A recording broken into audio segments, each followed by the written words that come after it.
If you are planning to move to Quantico, there are 5 steps that I believe that are critical for you to consider as you are thinking about moving to Quantico area.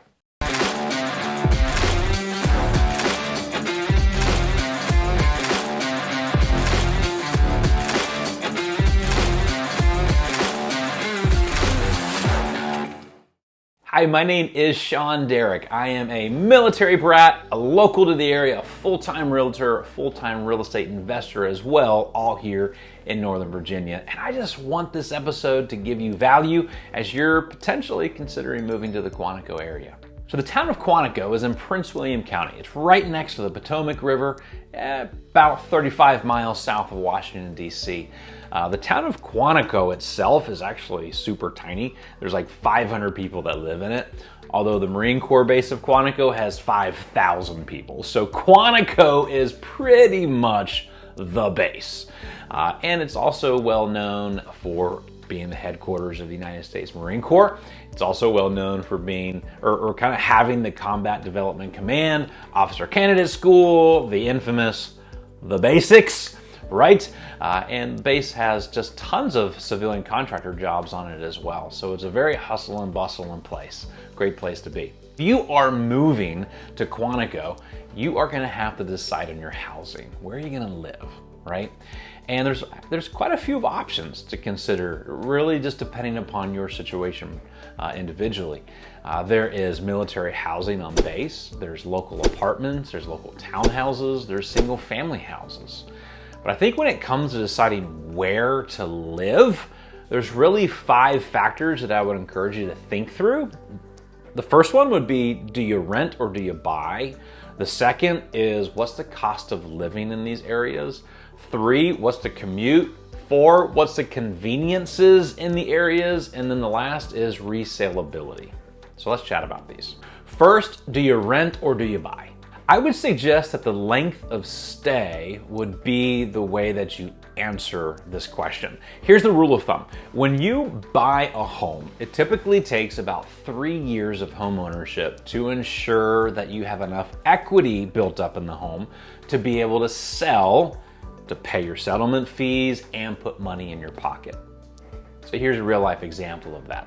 Let's say you buy a house for $400,000 and it appreciates on average about 4% per year. Well, after 3 years, right, of owning the home, you will have made $48,000 in equity. Now, if you had to sell, right, after those 3 years, the cost of sale might be around $30,000 to sell.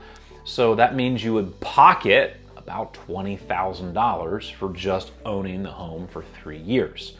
So that is a great example to consider, one, why you would want to buy if you knew you were going to stay here 3 years, but also 2, why you would probably want to rent if you weren't going to stay here 3 years, because you might not have enough time to build up the equity to be able to sell. Once you decide if you're going to rent or you're going to buy, you have to now choose, where are you going to live? And I think it's best to consider cost of living. So the most popular areas to consider if you're going to be working in the Quantico area is Woodbridge, Stafford, and Fredericksburg. Woodbridge is just north of Quantico. Its cost of living is about 28% higher than the national average because it's closer to DC. Compare that to Stafford, which is just south of Quantico. It's around 16% higher than the national average. And then you hop down just a little bit more south of the Fredericksburg area, its average cost of living is 10% higher than the national average. So there's a pretty big difference in the cost of living between the areas that you consider. And just knowing that, it might make you think, why in the world would somebody live in Woodbridge, right? Well, the reason is the commute. It puts you, one, a lot closer to DC if you have to commute it to DC itself. And it also allows you to drive against traffic when you commute to Quantico. So it's about a 10-minute commute. That's pretty good. You know, you consider Stafford, on the other hand, which is really only about 15 minutes south, though you are driving with traffic, and that can easily turn into a 30-minute commute if you are in the North Stafford area.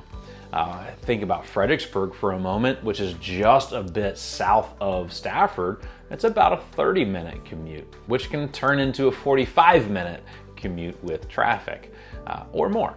So keep that in mind. Now, granted, I am talking generalizations here when I'm thinking timelines, because if you live, let's say, 15 minutes off of 95, then it's going to take you longer. But that just kind of gives you a little bit of a general feel for the distance between that Woodbridge, Stafford, and Fredericksburg area. But you can also see that cost of living is very tied to the commute time. You know, a little longer drive, a little more affordability. And that's a great conversation I'd encourage you to have with your significant other. What's most important, affordability or convenience? So speaking of convenience, let's talk about conveniences. Now, I'm talking about retail stores, boutique shops, restaurants, daycares, sports clubs, fields, all those kinds of things. Woodbridge and Fredericksburg, you will find the most amount of conveniences. Let's take daycare for a moment. You know, in Woodbridge, there's 194 daycares. In Fredericksburg, there's 85 daycares. In Stafford, there's 58.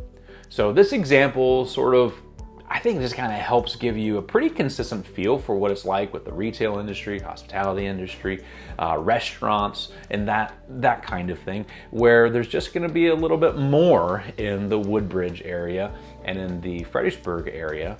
That said, Stafford has all the necessities. So when you're thinking about home improvement stores and restaurants and just the necessities that you would need, they absolutely have it. You just might find yourself traveling a little bit more north to Woodbridge or south to Fredericksburg for more options. So the last item that I believe you should really think through is if you are looking to buy a home, if you're working at Quantico, you want to consider the saleability of the home that you buy. Now, when I think saleability, I think two things. I think location and condition. If you think you are selling in a few years, always think through the lenses of an investor. See, an investor is looking to buy homes that will always have a rental market for it and can also sell if they have to. So if you are active duty military, you may have to sell faster than you thought. There's always that possibility. And in that case, you want to be able to own a home that you can sell fast if you have to. And that really has to do with the condition of the home and the location of where that house is. But lastly, I'll also talk about just don't overestimate the time that you're gonna have to work on your house. Now, I'm speaking from experience. I've had many people that I've seen buy homes that just needed quite a bit of work or updating, assuming that they would have all the time to do the work, and after a couple years realizing that they could not get it all done. And then they had to move. They got transferred, which put them kind of in a pinch, right? They either had to sell more of an as-is or really having quite a bit of unneeded stress when moving and preparing for the home for sale. So I would just encourage you to consider the saleability of the home that you're buying if you know you may have to sell even within a few years. But like I always say, don't feel like you have to research and know all of this on your own.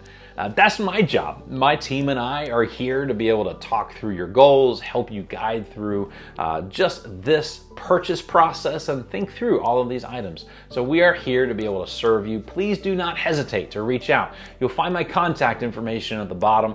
If you want to schedule a call, shoot me an email, shoot me a text. Let's chat. God bless.